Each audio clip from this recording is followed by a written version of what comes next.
Hi, this is Laquita. I want to discuss the film Creepypasta. This film came out around 2023, and it's based on the idea of creepypastas, which are viral videos that can be disturbing in nature, some type of lore that has to do with some kind of like scary urban myth or something like that. And in this film, they do a series of these vignettes and tie them together with a central character that we don't have a lot of backstory about, other than the fact that he is being extorted and blackmailed for something that he has done. And his task is to go through and recover and watch these videos. And as he goes through each of these videos, which are loosely based on the idea of different types of scary films that you might find online, they start to infect his mind, and they start to physically break him down to the point that his nose is bleeding and there's some sort of psychological effect that is actually biologically affecting him as well.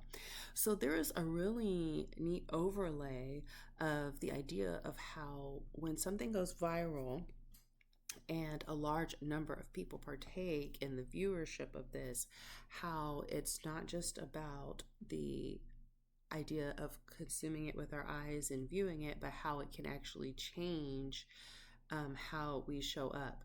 So in the end of this, it turns out that he actually had committed a crime and that he was actually being watched himself by numerous people who were waiting basically for him to die, and they were all there to kind of watch him be the next creepypasta, I guess. And there was some sense about, I guess, like how the virality of that and somehow the way that the films themselves started to change and create illness almost in him.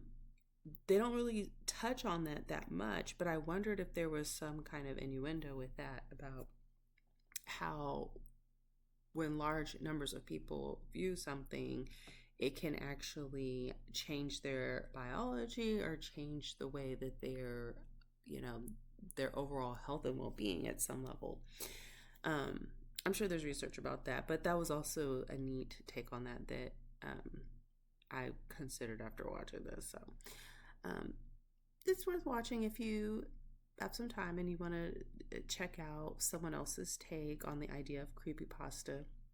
I don't think that any of the actual vignettes that they had were based on specific ones that you would find online, but it was influenced definitely by that concept. And it's an entertaining watch if you get a moment.